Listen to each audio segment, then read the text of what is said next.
Hi, hello, how are you? Welcome back. It's been a couple of months maybe since I made my last podcast episode. I don't remember. I wanted to do one last weekend with the release of my new pattern, but I ended up running out of time. I feel like I put in my first newsletter that went out that I would do one that weekend, and that was a lie.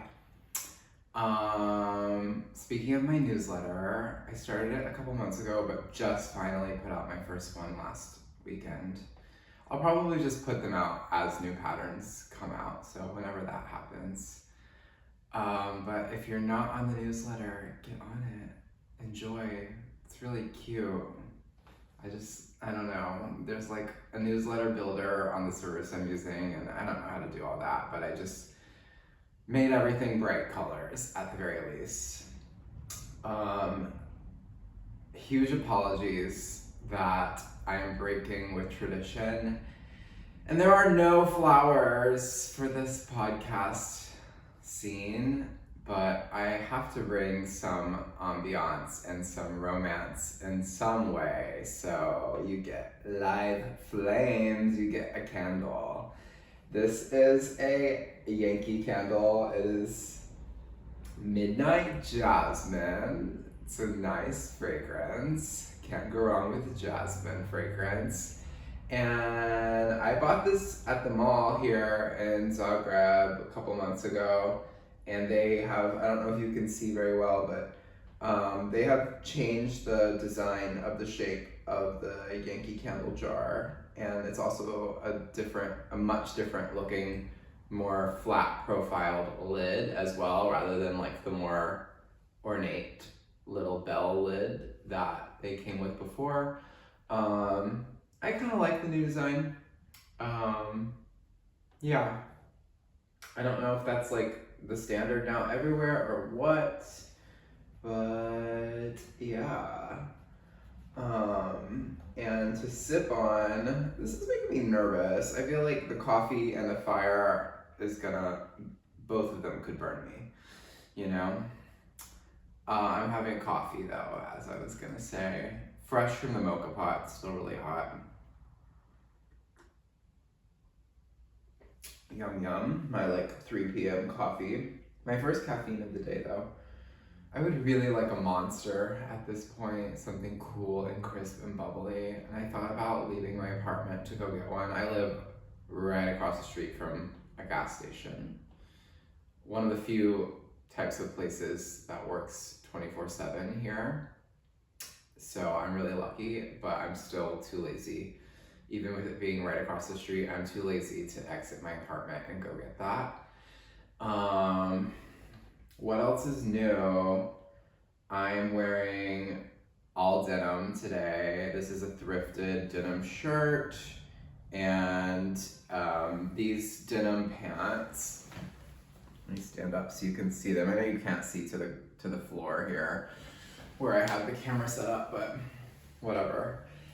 I had these tailor-made for me here in Zagreb because I don't have a sewing machine and I wanted some new big pants, and I just took a pair of my Ninny culottes that I made and asked the tailor to loosely base the new pair of pants off of that pattern.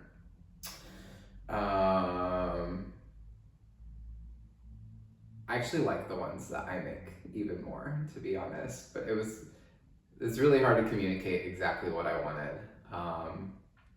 The tailor I used didn't speak English. I don't speak Croatian. That's my fault, but whatever. I passed the mark of being here over a year in Croatia, and I still don't speak the language because I just didn't really try I did try in the very beginning. And I've talked about that a bit on here, but it's just really hard, and I just couldn't force myself to get the necessary level of, I'll say interest, but really what I would need to learn a language is obsession, and you can't, it's really hard to force or fake that. And the other part that made it difficult is that there's just not a ton of resources to learn the language. There's no like free classes, which really shocked me. I feel like a lot of places have free classes to learn the local language, and there's usually like initiatives and incentives where the government want people to learn the languages, so they like subsidize that, but that's not really a thing here. I bet it will be at some point though. There's a lot of immigration to Croatia in recent years, so they want people to learn the language for sure. Yeah, like when I learned Chinese, I started learning Chinese by teaching myself with like Rosetta Stone when I was in high school. Rosetta Stone that I pirated, that I torrented illegally. Don't tell the FBI. But I just need to say that because I don't want y'all thinking I spent like $500 on language software as a high school student. I did not do that. I could not have done that. It's so expensive. And Rosetta Stone was like the thing to learn languages back in that time. It was advertised a lot. They had kiosks at every mall. No one really talks about Rosetta Stone anymore. And I also think they've been forced to make it really affordable. I think they like regularly do sales where it's like, you know, probably like $150 for like all 5 levels of like Spanish. And that would have been like $800 in the 2000s or something crazy like that. So yeah, I used Rosetta Stone to learn Chinese to get started, and then I had a lot of Chinese speaking friends in high school, and they all helped me all the time, and then I ended up majoring in Chinese studies in my undergrad and studying abroad in China. But throughout all of that, there was just so many resources, so many apps, so many online dictionaries that were super good, really comprehensive resources. Croatian doesn't have that, which it's a smaller language with less speakers, so makes sense. I just came back. It's a Sunday afternoon, and I came back on Friday afternoon from Tres, C-R-E-S. Kind of a difficult place name to pronounce for a non-Croatian speaker, Tres.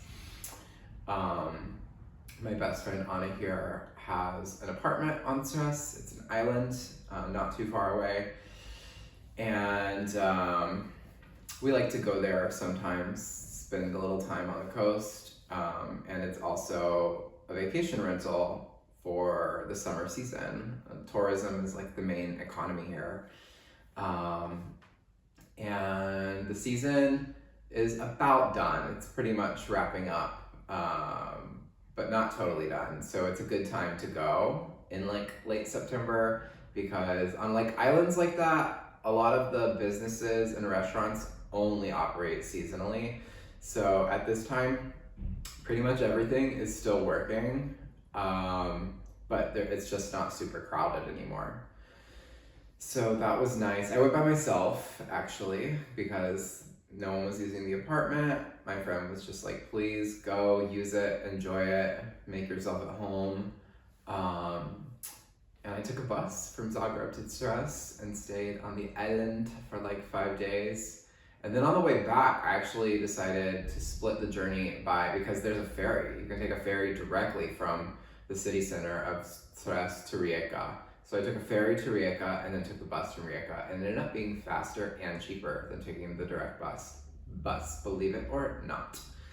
That was really nice. I am wearing my Best Vest, which it is Best Vest season. I love this vest. It's so beautiful. I'm starting to see people buying this pattern again. I'm starting to see people knitting it and wearing it. I think we're all ready for these types of little transitional pieces. I love the yarn. It's Winsley worsted from La Bien-Aimée. It's beautiful. I was wearing this yesterday too. I went to the Contemporary Art Museum here in Zagreb, which was really cool. And I was just walking around stroking my vest. I'm sure you do that with your knits, especially like wool knits. It's so nice. And Yeah, I think this is a new outfit for me. The green vest over the all denim. Don't people call this Canadian tuxedo? Is anyone gonna get mad at that terminology? Because please don't. It's funny. Okay. Um, and I love a Canadian tuxedo. All denim from head to toe is such a cool look, if you ask me, which no one did.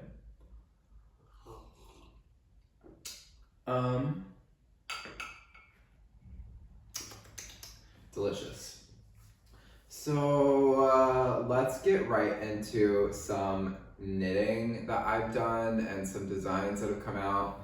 Last weekend I came out with Arcane Beanie, which is a stranded colorwork beanie. Give you a nice, good look. Has this cable detail for a brim with an I-cord on the very bottom edge, and then it goes right into the colorwork motifs. It uses 3 colors of Ritual Dyes Maven, which I believe is 100% Rambouillet, so a little bit more of a rustic wool, but it's still quite soft, and that rustic quality makes it really well suited to stranded colorwork knitting. You don't typically want to use like really smooth, superwash type of wool yarns for stranded colorwork, though people do, and they often still look really good to me.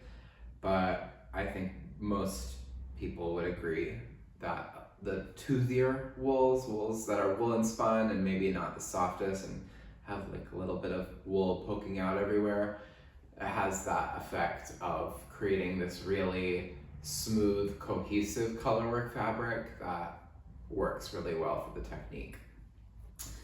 So all 3 of these colors were custom dyed by Ritual Dyes to my specifications, which is really nice to work with them on that.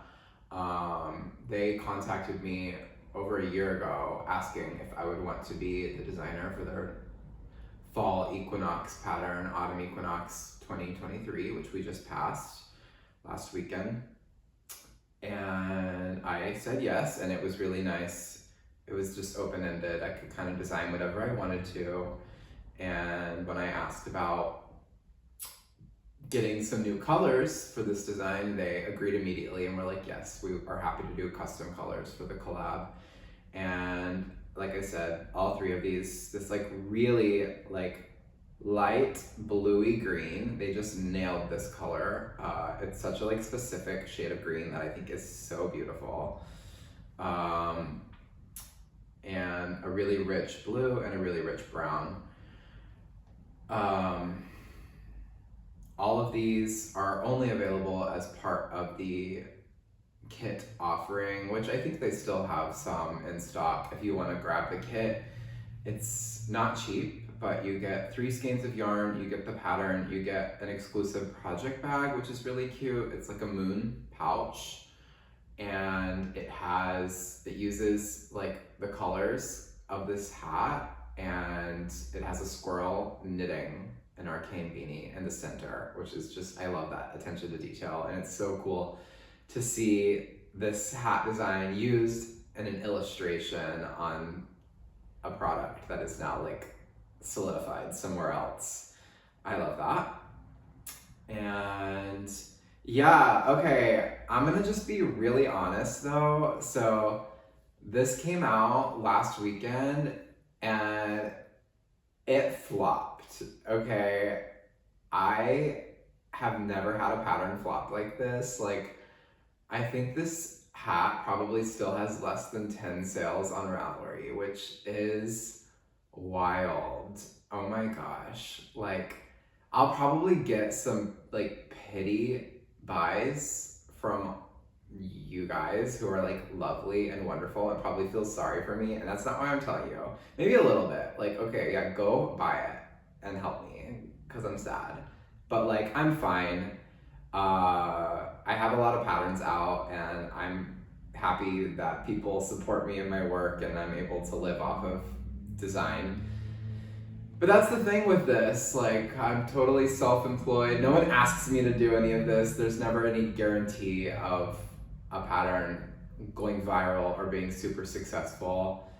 And I like generally have some kind of idea of how stuff will do, but at the end of the day, I can never say for sure. And I've definitely had patterns that I thought were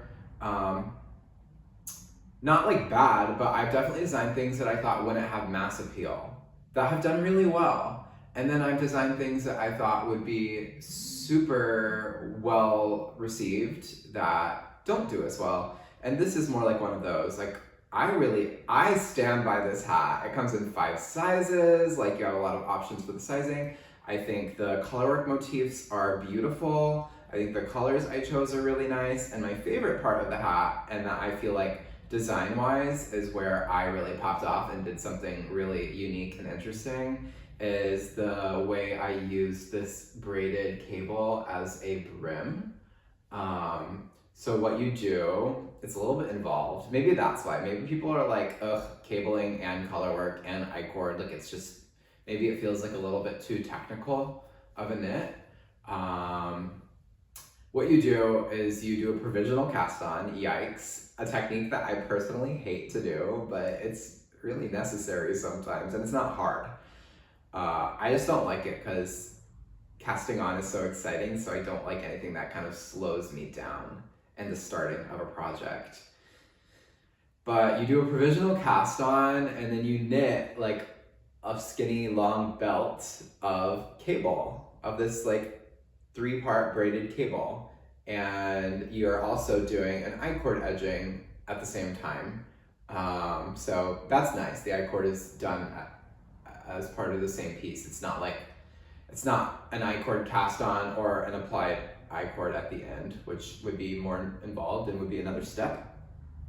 Once you get to the correct length and you can try it around on your head and see how it fits, you do a Kitchener stitch. You undo your provisional cast on and you do Kitchener stitch, so that you then have an enclosed band, and then you pick up stitches for the hat and start doing the color work. And from there, it's a pretty standard hat.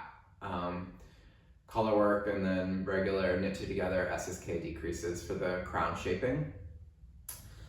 So I really, like I said, I stand by this. It's always a little disappointing when something doesn't perform as well as expected. But I'm thankful for the 10 sales.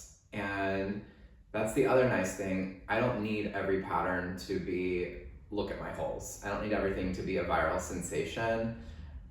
If, okay, this sold like 10 copies in a week, it might sell 30 or 40 in its first year, and that's okay. Like, I will take 40 sales for 365 days of the existence of this pattern. That's okay. It can take time for things to like slowly catch on. And as to why it didn't pop off, I think it's a few things. I think, like I already said, it's a little bit, I didn't think about this, but when you just look at it, it does seem like, okay, this might be kind of like a little bit of a technical knit. The braided cable brim, while I love it, I think it's beautiful, it's not the most traditional hat look. Like more traditional would be a ribbed brim, maybe a fold over ribbed brim. So there's that. I think another thing, and maybe I don't care about this, but like, I don't know, I like to think about these things, I like to talk about these things since this is my business, and I want to think of what I could do differently or what I could do better or why things ended up the way they did. What was I gonna say about why this did not pop off? That it was technical, that I lost my train of thought. But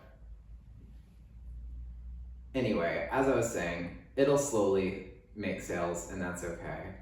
One of my other favorite patterns that I've ever designed is also one of my worst performing patterns, and that is Color Quadrant Cap, which I should have grabbed that so I could show you. But if you have been following me for a while, if you're familiar with my work, I'm sure you've seen it and heard of it because I talk about it a lot. And it's actually one of the things that I designed and that I made that I actually wear a lot. I wear it all the time once it starts to get a little bit chillier. And I'm always telling people, like, please knit this hat. It is so cool. And not even because I like need to get a billion sales on it, because I tell people to knit it because I genuinely think it is so cool, okay? But it's also really weird and technical. It is intarsia. It's an intarsia knit ribbed beanie that is knit flat and seamed. Like, I understand not wanting to knit a hat flat and seam it. That seems so unnecessary. But unfortunately, it is completely necessary in the construction of that hat, okay? So, sorry, but good things take a lot of effort. But I wish I remember what else I was gonna say about this. I will say that since I do really love the way I started this beanie with the cable, I do, like, even if this also flops, I don't care. I want to also design a like vanilla beanie with no color work and one color that has this brim to start with, but a bigger one, since that'll be the only design element. Maybe like this is like 1¼ inch or maybe 1½ inches for altogether for the brim. Maybe like a 3-inch wide brim, but also a braided cable with an I-cord edge. I think it's so pretty, and that would be a simple hat for me to design. Oh, I remember I was also gonna just point out that like there's a lot of other big sweater patterns and stuff coming out. I was talking to some friends about this, and they were saying, you know, this might be a time of year that people, if they are spending money on crafts, they might be spending more money on materials rather than patterns. Like, this might be the time that people are buying sweaters quantities for Rhinebeck sweaters or big shawl patterns, stuff like that. And also, are we in a recession? Like, I think I've been hearing, it's like the kind of thing that you just sort of hear for years, and people are always proclaiming from the rooftops, we're going to be in a recession or we already are. I think we already are, but I don't know, I'm not an economist. But stuff is expensive. The grocery store is expensive. In Croatia, I've happened to be here during a very transitional time. We switched from the local currency of the Croatian kuna to being on the euro, and that, along with like the inflation that was already going on, we have seen such a dramatic increase in prices and the cost of living and rent and just the basic prices of goods here in the year that I've been here. It's really wild. And talking to friends back home in the States, it is scary sometimes what they're telling me, what they're spending on their groceries. And like, we live in a world where like it's like really serious, and it's really affecting so many people, but you also just are a little bit helpless and powerless in the situation. So all you can really do is laugh.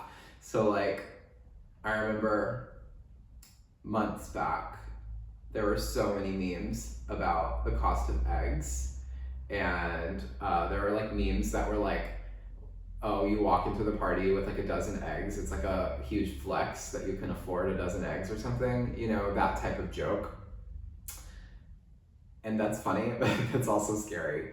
So yeah, times are tough, and I don't hold it against anyone that maybe they don't want to spend $6 on another colorwork hat when there are many beautiful colorwork hats out and about. I'll move on from this. I'm not devastated. I'm okay. I'm doing fine. I just, as y'all know, is there a mistake in my colorwork here? Oh, that's like I'm looking at the beginning of round. So it's just a jog, okay? There's no mistakes. I was almost horrified. Yeah, we're all good. And I don't share this to like get a ton of like pity or sympathy. It's okay, it happens, it's not a big deal. But as y'all know, I like to use YouTube to be more open, candid, and honest than anywhere else, just because I would feel like embarrassed to talk about this on Instagram, and it'd be really difficult. I just like went on and on about this for like 15 minutes, so I can't really do that on Instagram. I don't want to. So it's the kind of thing I just wouldn't mention. It'd be difficult to get my point across without seeming like I was just trying to guilt people into like buying the pattern, which I never want to come off that way. But you guys here on YouTube, y'all get to hear about everything. Thank you for being here. So moving along, for my beautiful Arcane beanie, I wanna, where the hell did I put that brown yarn? Is it not in my stack? I have the yarn already picked out that I wanna do just the cabled vanilla version of this beanie, which I already have a good name for it. I want to call it the braided crown beanie. I know I was just picking that up to bring over. Okay, it's probably in my kitchen. I'm not gonna go get it though. It's okay. Can y'all imagine what brown yarn looks like? Cause it's brown yarn.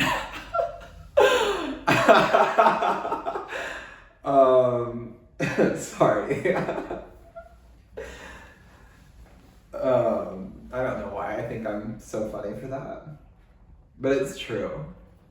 But at the same time, y'all probably do want to see it, and I want to see it too. It's a very beautiful brown. It's like a ruddy orange, like a little bit of a rusty orange brown. So I want to get going on that.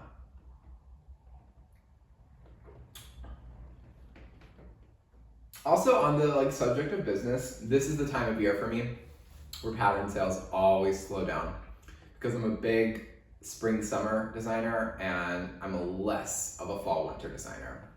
I do have a lot of nice hats for fall, so there's that, but I have not designed a ton of sweaters.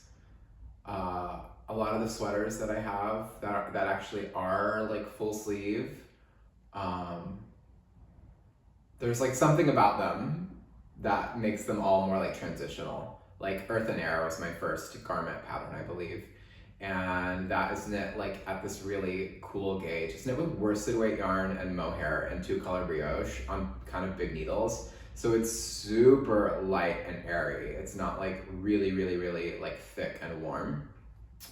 And then also, I made that in the pattern version. I made it a 3/4 length sleeve, which was kind of random, but I like it.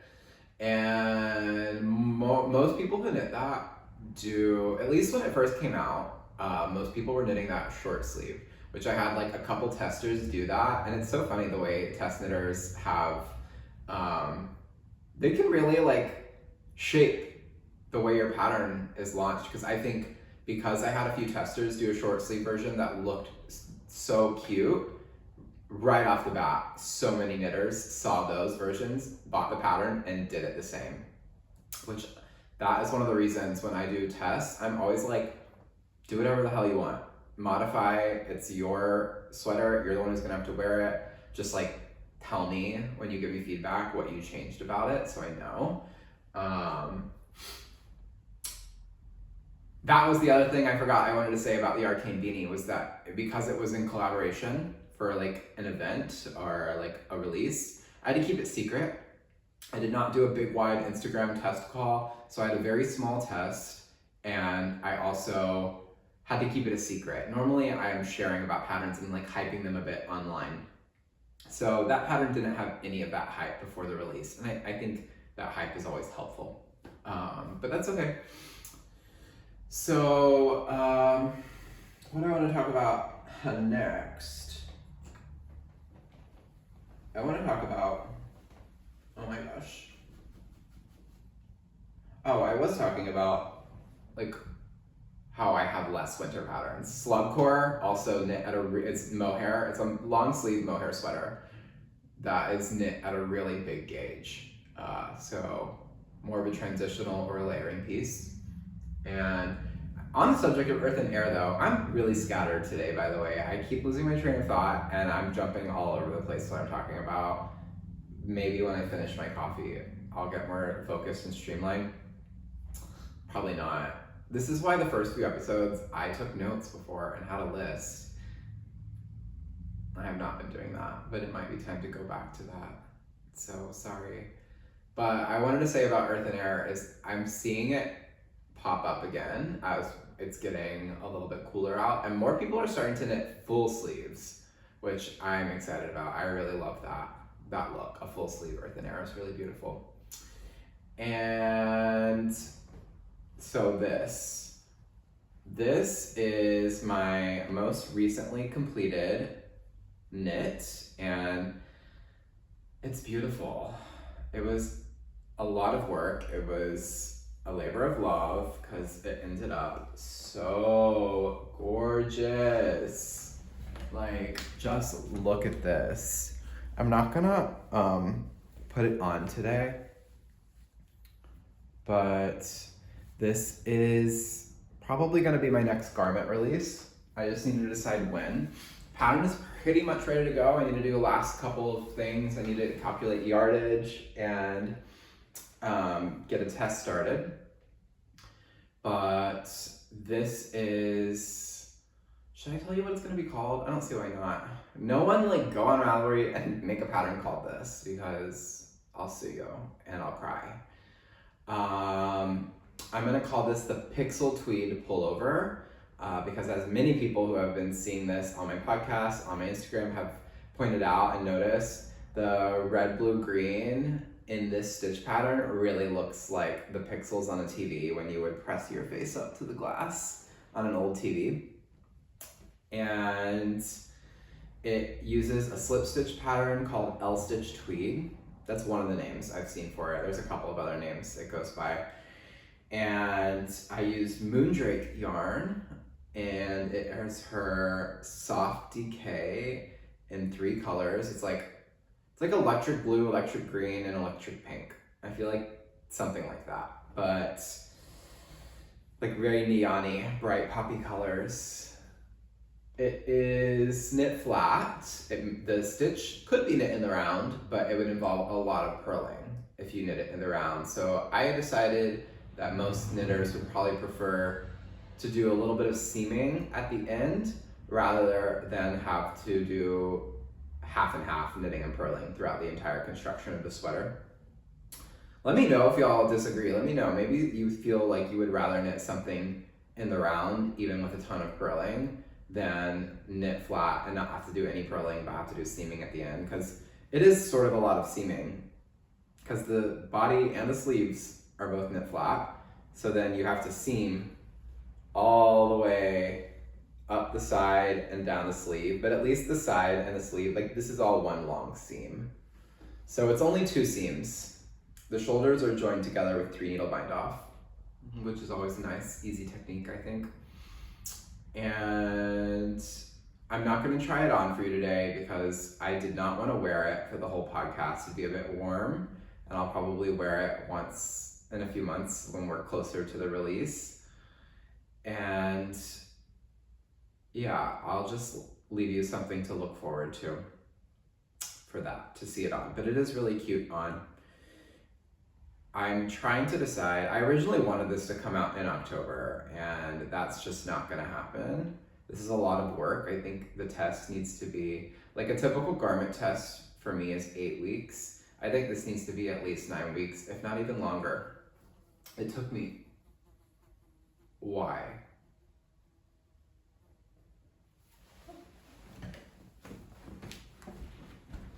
Sorry.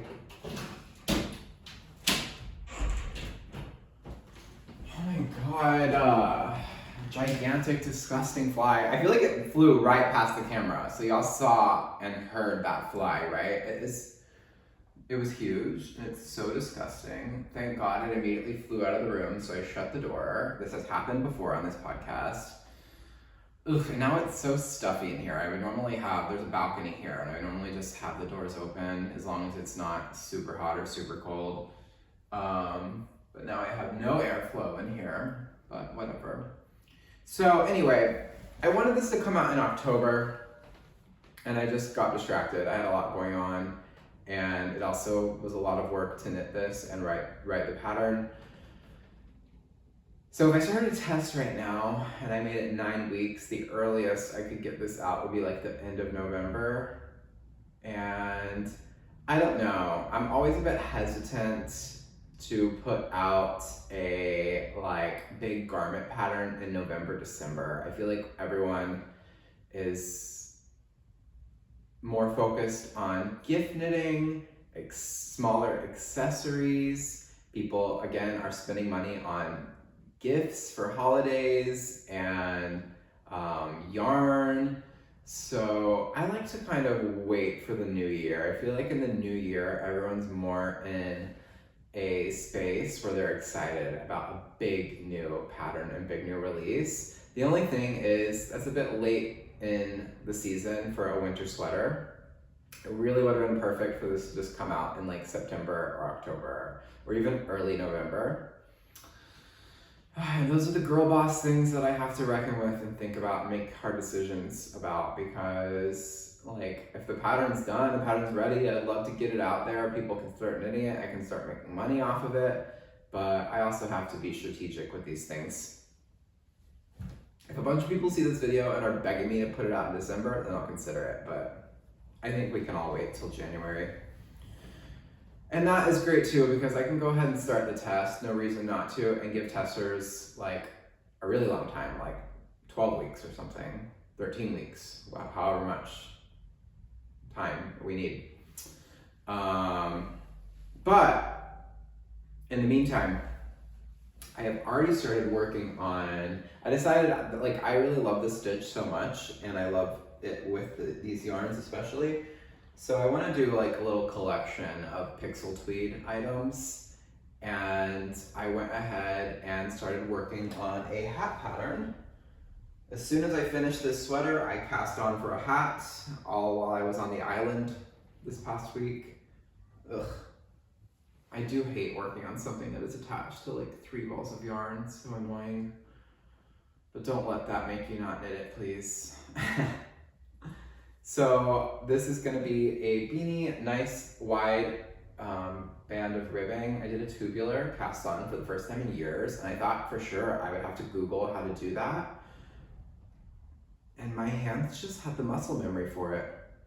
To be fair, when I first got into knitting, I did knit beanies. I knit the Pearl Soho classic cuffed beanie, I don't know, probably like 10 times in a row. That was like my first project, and I just kept making them.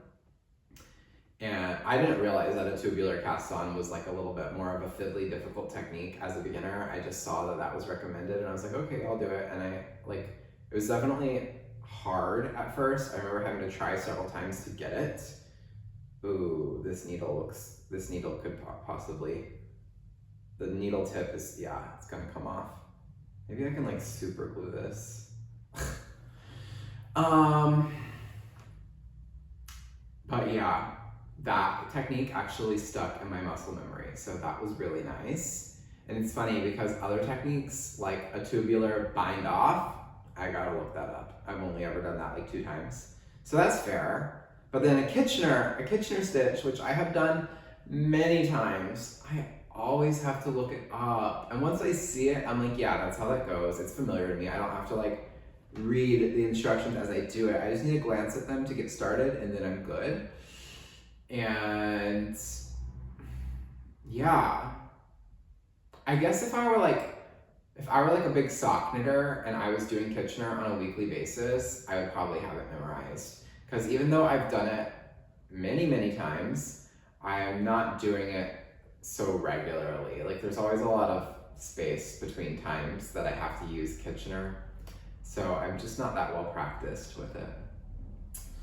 I want one of those cute little like things that tells you Kitchener in my Notions pouch. That would be really great, because I always like have to Google it, and like sometimes I'm like too lazy to even choose which link on Google. I just try to see if one of the text previews on the Google links gives me enough information to do the technique. I often do that with like stitches. Like if I sometimes need to look up the steps for something like a centered double decrease, and I'll Google that, and I'm like, I really don't want to click on a link. I don't want to watch a video. Like, I do not need to see a video on these things. I just need to see a quick text description of what to do. Yeah. So this, I will try to power through, get done quickly, and get this out sometime before the end of the year, maybe November or December, and potentially the cabled beanie as well. So you have more accessories to look forward to from me for this year. And as for the stitch and for the collection, I would love to also do a cowl. I've never put out a cowl. It would be simple, really simple pattern, fit on a page. I have thought for like a couple of years now that there might be some patterns that I would be interested in having sample knitters do for me. And I've never done that, but I think I would like to have the cowl sample knit for me. Why did I just get scared that it's not recording? This is also like something that I was doing in my first few videos. Okay, it is recording, thank God. This podcast has everything that like my first few episodes had. It has the fly buzzing around and pissing me off. It has me getting anxiety in the middle that I'm not recording and having to get up and double check. So yeah, I want to do a cowl, pixel tweed cowl, and I don't have enough of this yarn to use the same yarn for that, so I'll just order something or buy something. But that might be something that I reach out. I might like crowdsource on Instagram stories. So if you are in Europe and you would want to sample knit for me, maybe keep an eye on my stories. I might put out like a Google form at some point for like applications for anyone who would be interested in me having their info to reach out for sample knitting when it's necessary. Just for things that are like simple patterns that I don't necessarily need to knit myself to know how they're going to turn out. That would be really helpful so that I could have a little bit of a greater output and work on other things that I do need to do myself. So yeah, because I'd also like to go ahead and start working on my next garment as soon as possible. Yum. My next garment will be my next modular pattern. I mean, not my next to come out, but my next to design and knit. My next to come out will definitely be this sweater. But I'm always thinking about and working on some new modular stuff, and I always use Noro, and I always think like I could use some other like color changing yarn or use other like solid color yarns. Like I think my modular techniques could be really cool in Spin Cycle, and I'm pretty sure other people have done them in Spin Cycle before. Actually, I think Makerbee, who, if y'all don't know her, she is a really good watch on YouTube. She has a knitting podcast that I really like, and she's a good follow on Instagram as well. I think she is doing a Beads of Joy out of Spin Cycle, and it's turning out really beautifully. She just showed it on her new episode as a whip that she's had for a while she wants to finish. So that's exciting. And I've never used Spin Cycle, but I've always thought it's super cool. I love that it looks hand spun with that barber pole visual element to it. That's just when a yarn has like marled with two colors in a spiral. But the draw I have to Noro is like a moth to the flame, okay? Every time that I think about not using Noro on a pattern where I could use Noro, it makes me feel physically ill. So, speaking of Noro, okay, let me just finish what I wanted to talk about first. I have told you a little bit about the modular pattern I wanted to do, which was like gonna start with like a square, and then it would be like stair steps that keep getting longer. So like a zigzagging, diagonally built sweater with the modular technique. And I started grading that and like doing the math and starting to write the pattern for that last week. And I even was like, I had the yarn and the needles, and I like cast on and started experimenting a little bit with that. But the further I got into designing that, the more I realized that if I want it to be perfect as far as like making sure the row counts are exactly as they should be throughout the whole sweater, it makes it a really unpleasant knit, and I'm not interested in putting out anything that is like terribly unpleasant to make. If I wouldn't want to do it, then I wouldn't expect anyone else to want to do it. And like that's coming from someone who is telling people constantly to knit my Intarsia hat that's knit flat and seamed. Like to me, that's not unpleasant. Those are just like basic techniques that you sometimes need to do. I'm talking about, and like I definitely want to keep thinking about this concept and trying to troubleshoot. And I have a few other ideas of how I could potentially get around this and find a solution to make this design, because I really love the design I came up with. However, as of right now, the only way that I could think of to make sure that it is perfect involves breaking your yarn really frequently. Like you would have to do a lot of like, in my modular patterns, it's always built on segments, and the segments are knit onto each other as you go. And in this particular design, within every given segment, you would have several times that you need to either pick up additional stitches or start knitting stitches that have already maybe been picked up. That could go either way, but you would need to break your yarn to get to the spot where you either pick up or start knitting picked up stitches. And you have a lot of binding off to do throughout the segment. And every time you would bind off, you would need to cut your yarn at the end, because your yarn you would like knit, bind off, and then your yarn's here and you have no stitches here and you need to continue knitting over here, so you need to cut the yarn. If it were a design where you had to cut your yarn once or twice in each segment, I think I could be down with that. But if you're having to like do it all the time, it's just annoying. And then you have so many yarn ends to to weave in at the end. Not interested. But hopefully I can come up with a solution to make this motif work, because I think it would be really fun and beautiful. But if not, that's okay. I've already gone ahead and adjusted what I want to do, because I don't have time to like troubleshoot this idea forever and ever. I want to get knitting on something, and I actually just want to do something so simple, which sometimes I like am afraid to do really simple stuff because I'm like, I don't know, I want to do something really creative all the time and like something really wacky and wild with these modular techniques. But the idea for this simple sweater, I haven't seen it. It's not out there yet, and people love simple stuff. I love simple stuff. We love things that are like more mindless knit. So I don't know why I feel the need, like I need to like do something complicated all the time. So I'm getting over that, and what I want to do is just a modular sweater, rectangular drop sleeve. Like the silhouette is never the point of the design with any of my modular designs so far. It's all about they're all just drop sleeve rectangles with interesting things happening inside the rectangle. But I just want to do a sweater that just has rectangular columns, vertical columns across the front. Probably like 5 columns, maybe 7, but I think 5.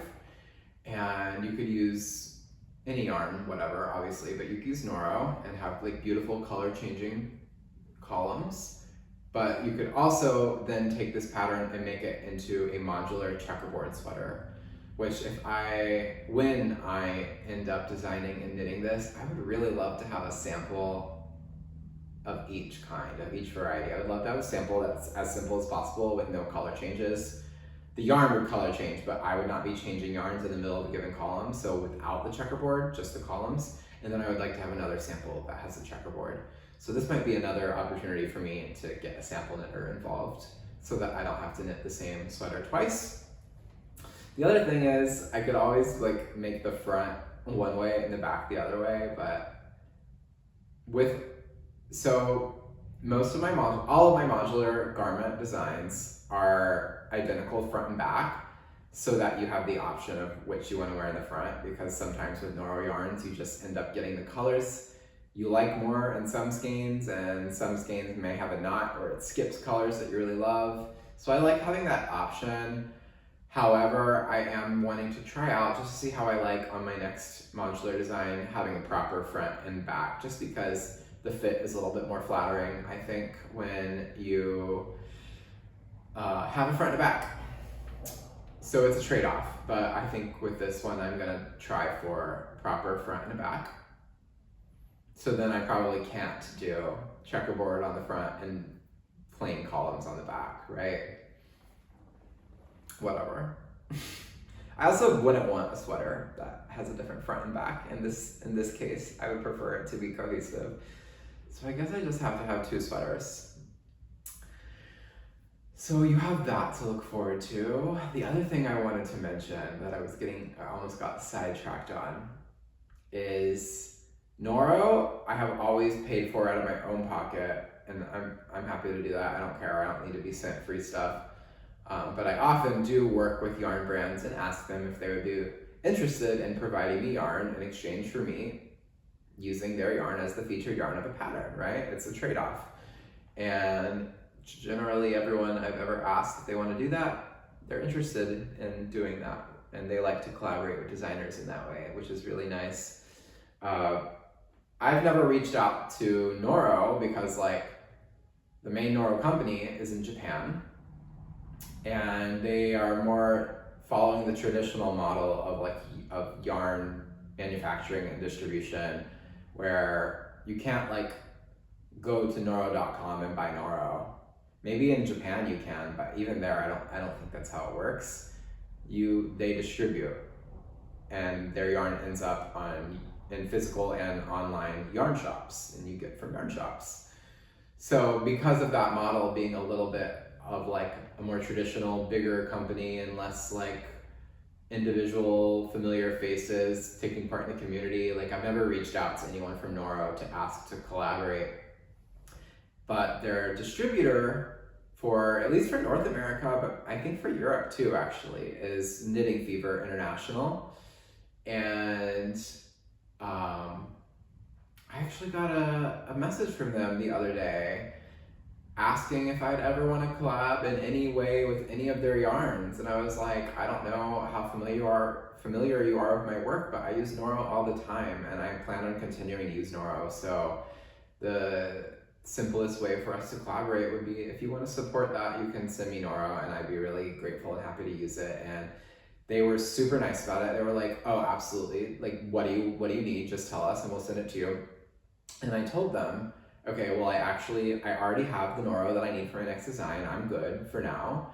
But I told them, I was like, I was looking through your website to see all what you distribute, and I see that you're the distributor for the Leica needles, and I have had my eye on the copper needles for a long time, and if you'd be open to it, I would love to be sent a set of those copper needles. And I'm happy to review them, talk about them, show them off.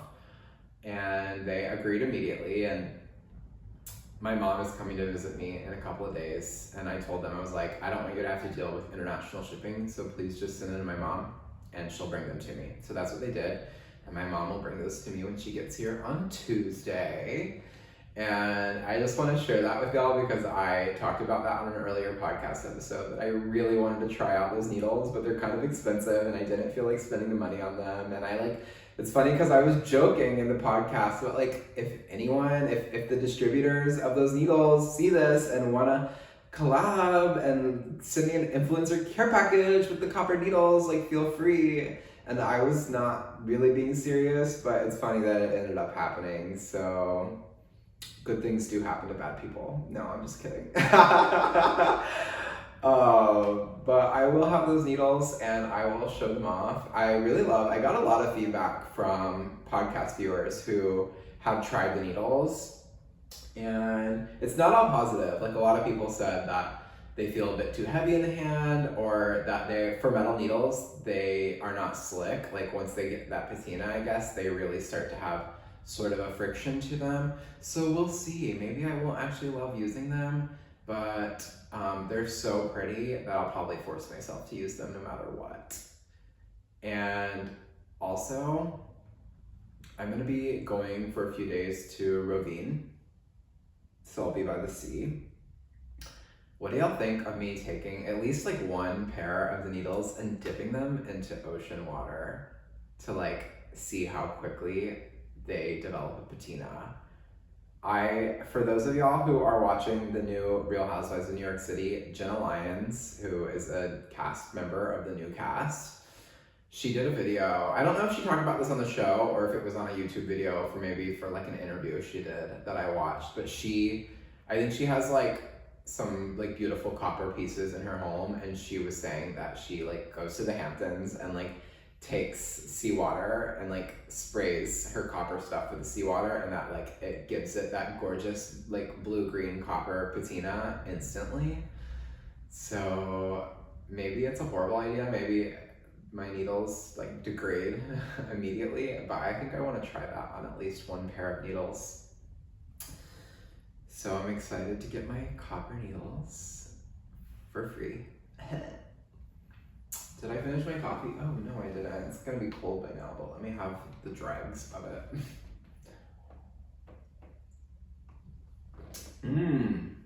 Cold. What else is there that I want to talk about? Guys, I'm getting a bit warm in my sweater in my house with all the windows and doors shut. Also, my nose is itchy these days. I don't know if there's some allergens in the air, but it's really annoying. I also have like a lot of nose hairs, which I've never done anything about them, and I'm also afraid to, because I've heard many times that if you remove your nose hairs, you like are instantly gonna get a brain infection, because apparently the only thing between all the viruses floating in the air in our brains is our nose hairs, and they're saving our lives every time we breathe in all the microplastics and viruses in the air. Also, can I please stop hearing about microplastics? It is so stressful and sad. I'm not reading any like real scientific news, sorry, but I watch TikTok and see Instagram, and I saw some slides on Instagram saying that scientists had confirmed that clouds are filled with microplastics. So pretty much we're fucked. Like, excuse my language, but it's raining plastic. And I was talking to Anna, my buddy here, about it, and she was like, either it kills us all, or like over the next like hundreds of years we evolve and like adapt to have plastics be part of us and our like world.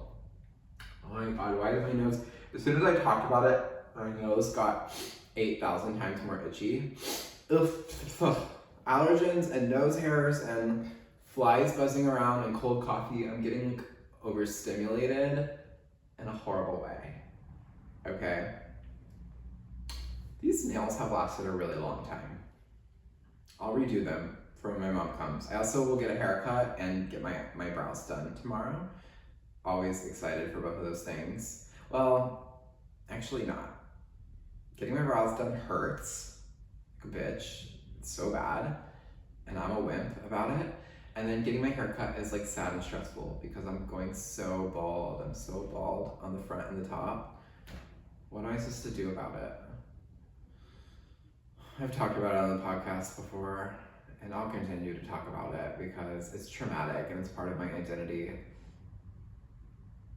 But I'm totally unconvinced about getting hair surgery. Sometimes I just think it looks so weird when it grows back in. It like doesn't look right to me. Maybe there's like wigs. Imagine like me getting like high quality, like a $5,000 like 40-inch human hair, super like long, straight, icy blonde wig, so that I like look like Legolas. I could be down for wearing wigs. I'm not even kidding. I could be a wig wearer. But yeah.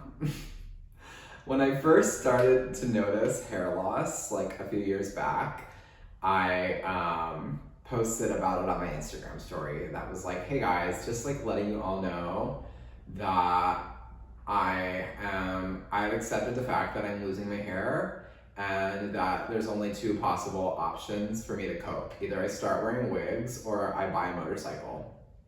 And like, I think some people inherently get what I mean by that, but if you don't get what I mean by that, it's like, either I need to like replace my hair somehow, or I need a whole new identity and personality that just like, if I'm like a motorcycle baddie, who cares if I'm bald? You know, I'll be wearing like a flame print bandana over my head anyway.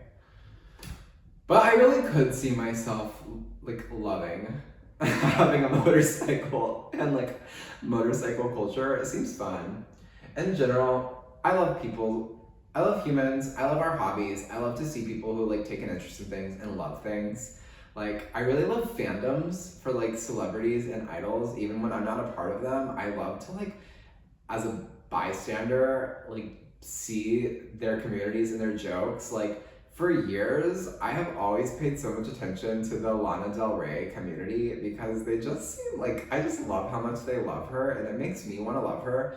And I've tried so many times to get into Lana Del Rey music, and it's not been my thing, unfortunately. So, but I love the community, and I get Lana Del Rey TikToks every day. I don't even listen to her. I'm such a fake fan. I think I'm gonna keep trying until I like find the track or like the album that I really like. But there is one really popular song used as a sound on TikTok, I think is Lana Del Rey, the one that's like, I love to love to love to love you, I need to need to need to need you. I think that's Lana Del Rey, and that's a beautiful song, so maybe I start there. But speaking of music, I've always loved music, but I've never been someone who like listens to music all the time. Like, if I have free time and I'm at home, I'm probably watching YouTube, like knitting podcasts or anime or movies or TV. So I'm much more of a visual media girly. However, since I started going to the gym almost a year ago now, I listen to more music than I ever have because I always just have music on at the gym. But I misplaced my wireless Sony earbuds last weekend. I cannot find them anywhere. And like generally, I'm decently clean and tidy in my life, which is not natural to who I am. It's something I worked on throughout adulthood to get to the point where I am now, and I could still do a lot better. However, I'm never just a complete total mess with my space and my belongings. So when I lose something, if I can't find it in like 5 minutes, I'm like, okay, well, it's gone forever because I looked everywhere I could look. I know that's not true. Like, there are definitely a lot of nooks and crannies where I haven't looked, but I just don't put things like that in very many different places. So I'm like, if it's not where I looked, then it should probably gone. But it's a Sunday, so none of the stores are working anyway, but I'm gonna take today and do one last deep search because I want to clean up my apartment a bit today anyway. And if I don't find them, I'm gonna buy a new pair of earbuds tomorrow, maybe. I gotta have my earbuds. I've gone to the gym the past 2 days in a row, raw dogging it, no music on whatsoever, and that is scary, okay? But it's also kind of nice because it keeps me really focused. It also like keeps me off my phone. It's like a reminder to like, I don't know. It's so boring to not have music, so I'm just like, I just want to get through my workout. So in a way, it's kind of good. It's also interesting to like hear the sounds of the gym because I'm always like with sound canceling. So yeah, I feel like I'm a bit low energy today, a little bit monotone. But to be honest, I've just been depressed as hell the past like I don't know couple of months. It feels like a little bit of a longer stretch, and I don't need anyone to be alarmed, which it's really sweet when people are alarmed. But I've been depressed my whole life, since I was a child, off and on. That's just a core part of who I am and how I function. I'm a bit melancholic, and that's okay. It's something that I've learned to live with. I like have a lot of ways to cope with it, and luckily it's never been so serious or so chronic to where it's like never ending. There've only been a few points in my life where I feel like I've had a depressive episode that just stretched on for a really, really long time.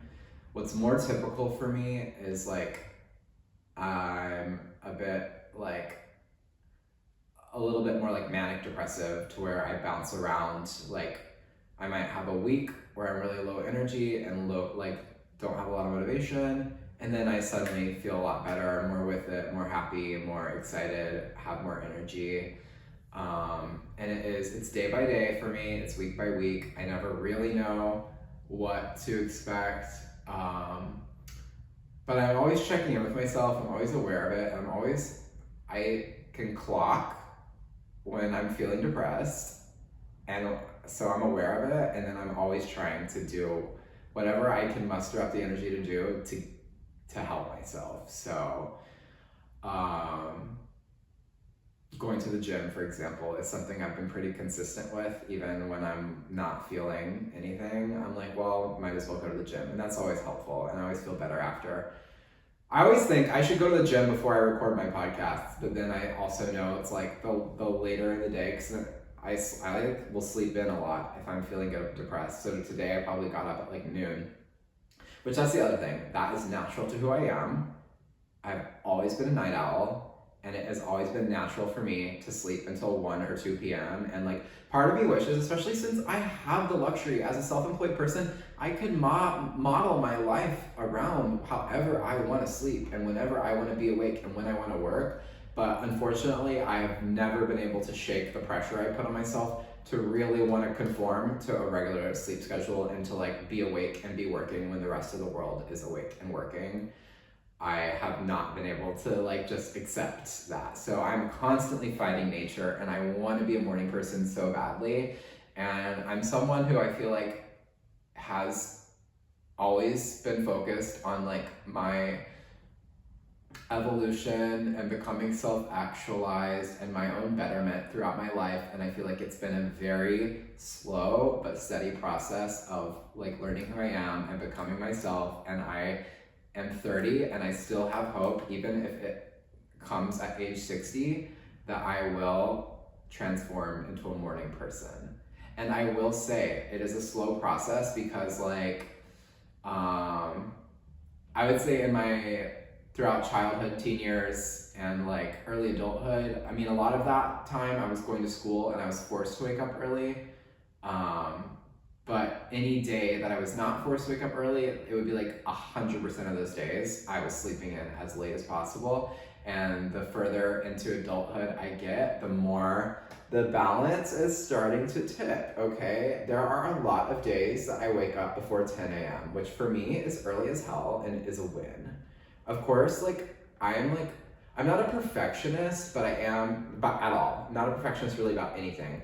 But I am quite competitive, and I want to do the best that I can do at things. So in my mind, I'm always like, you know what would be really great is if I could wake up at 4 a.m. every day. Like something totally unreasonable, and like, bitch, that's the time I go to sleep. Why the hell do I think that's gonna be ever a time that I'm gonna wake up and like zip out of bed and like have coffee and start working? Like, it's so unreasonable. But at least I realize that it's illogical and unreasonable, so I'm not completely delusional.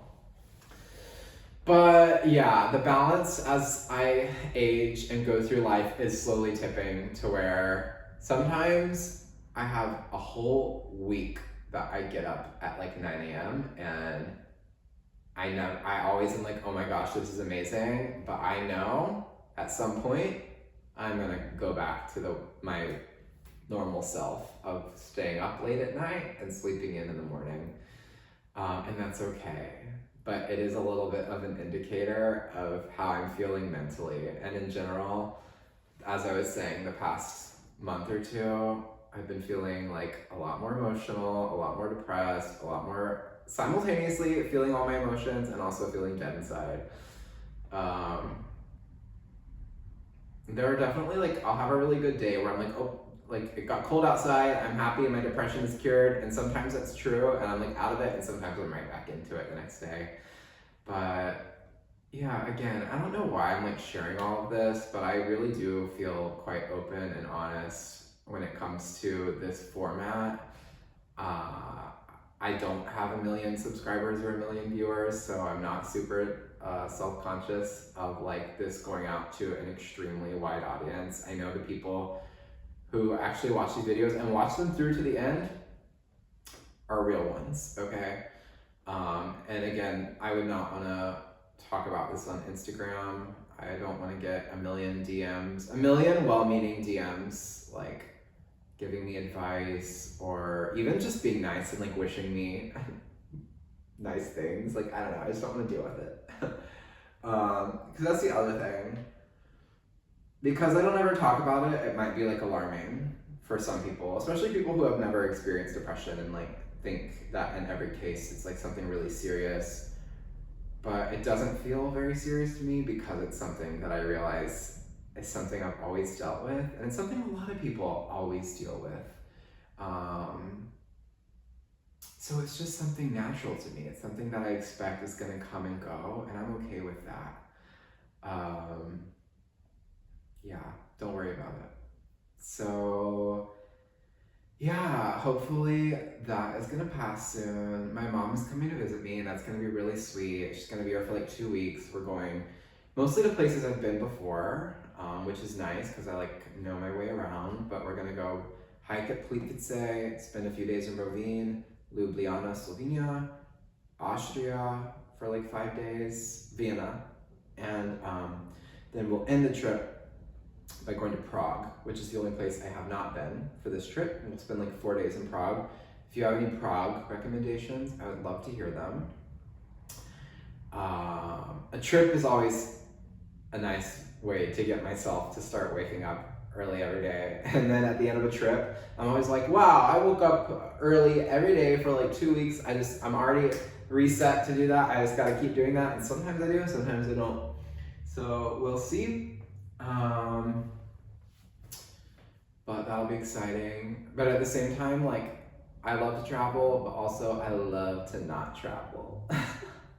I love to be at home doing my silly little routine, going to the gym, knitting, watching TV, ordering food, cooking food, cleaning up, texting all day, scrolling TikTok. I like my little creature comforts and my coziness. And the older I get, the more I realize that, like, while I really love the travel experience, it's also something that is like deeply exhausting. And I feel like from now until the end of the year is gonna feel busier than I'd like it to.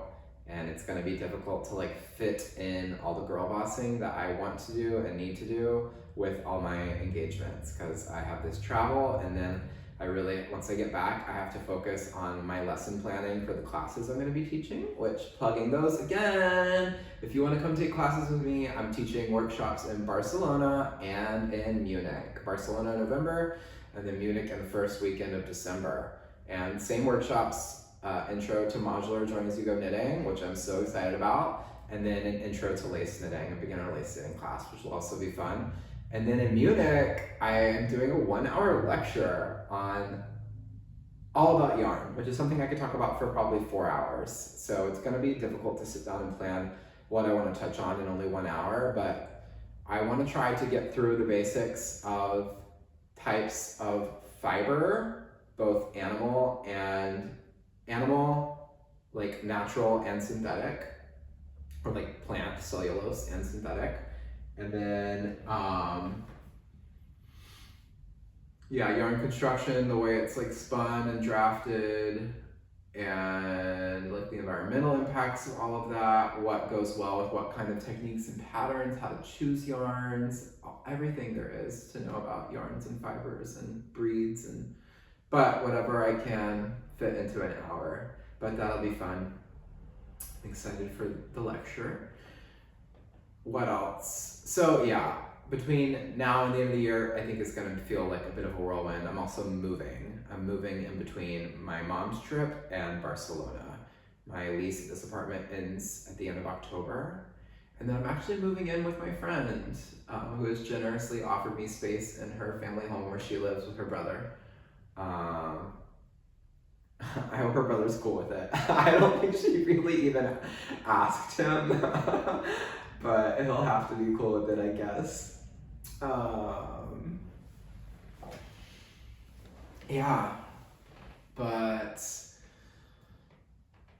Whenever I am feeling a bit low and a bit down, it can be difficult to motivate myself to work.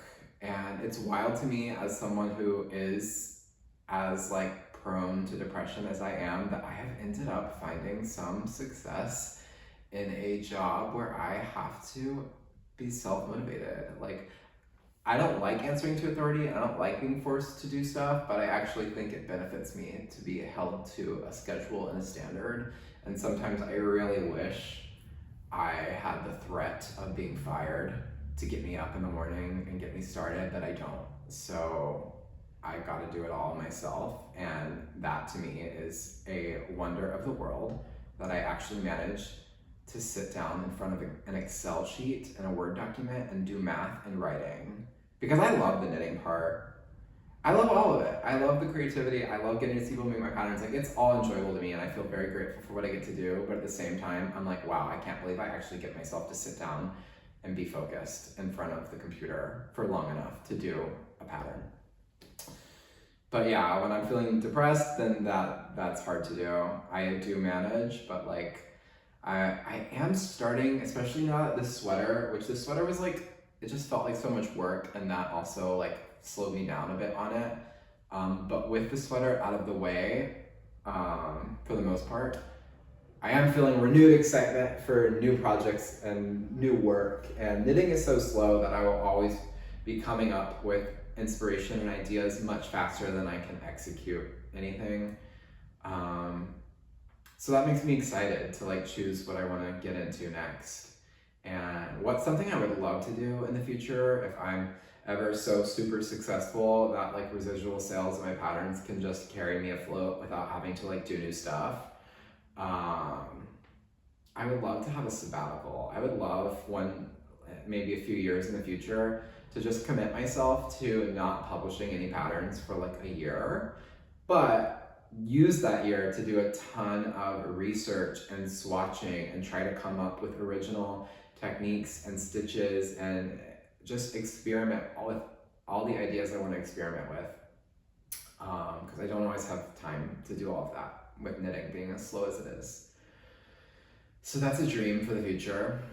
What else do I want to talk about? I have like one other thing that I didn't show. This I've showed before, but I just want to update y'all because it's so close to being finished. This is my rib lace raglan in the blue silk, I think it's BC Garn soft silk, in this beautiful blue. The one that I ended up buying 3 skeins and one was the wrong dye lot, which I don't even know. They're so similar, I'm not sure if I even incorporated the off skein or not. I can't tell. I think I didn't. I feel like these look really cohesive, but I'm not sure. But this is so close to being done, but no promises on when it'll be finished or when you'll get to see me wear it, because I started this when I had more time between designs, and now I'm really focused on work knitting. So I don't know that I'll be picking this up much, even though it is really close to being done. I was working on it a bit last month.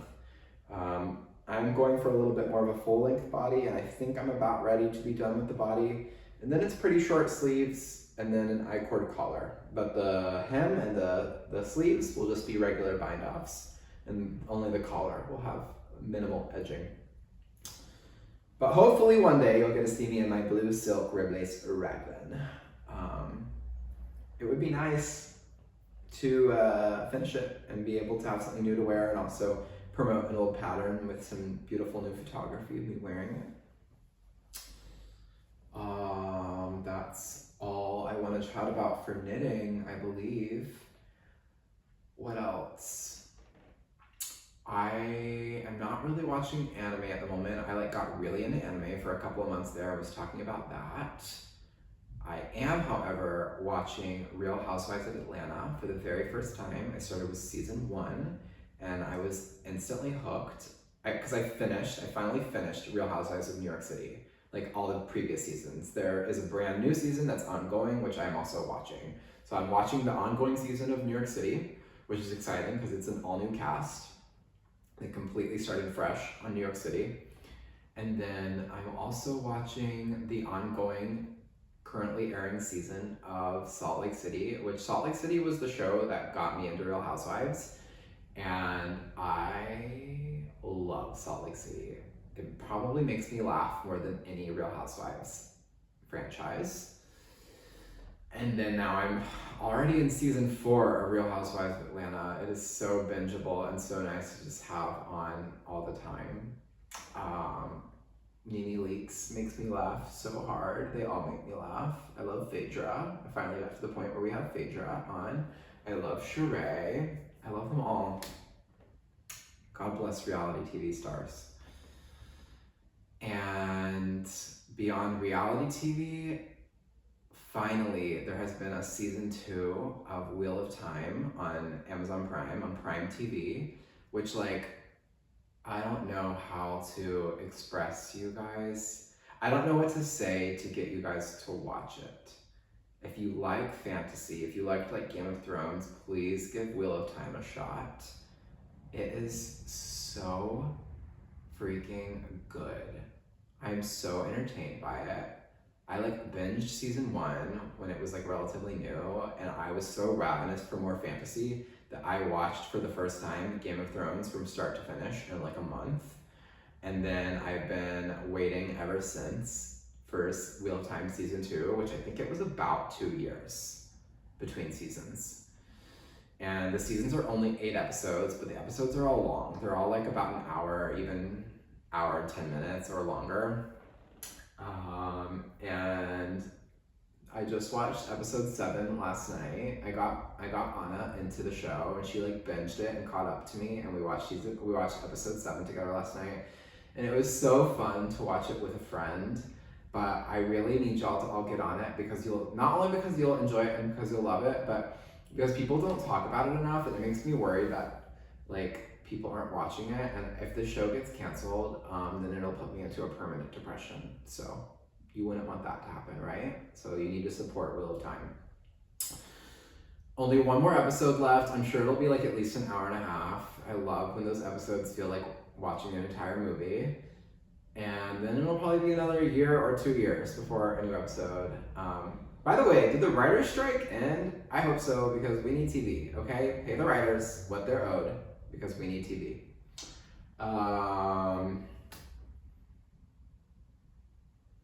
Yeah, I don't know what to say. It just fills me with life. I'm constantly screaming at the TV when I watch it. I'm watching. Everyone in the show is so beautiful. The casting is so good. And I was talking to Anna about it. They didn't just choose hot actors, you know? It's not just a bunch of dime a dozen, identical looking, people who look like they would be on The Bachelor. That's not the vibe. It's very beautiful, interesting looking, intense features on all of these actors. They are all hot, but they're all also really beautiful and mysterious looking. So we love that. There's all these women doing magic. It's pretty much only women who are able to use magic in this world, because the men were sealed off for magic in one of the wars in ancient times. Okay, also watching the show makes me want to read the books, but there's 20 or 30 books, and I don't know if I can commit to that. It's quite a lot. Sorry, I'm touching my face and itching. I really hate to do that all the time, but I'm so itchy scratchy that I feel I'm gonna cry if I don't fidget.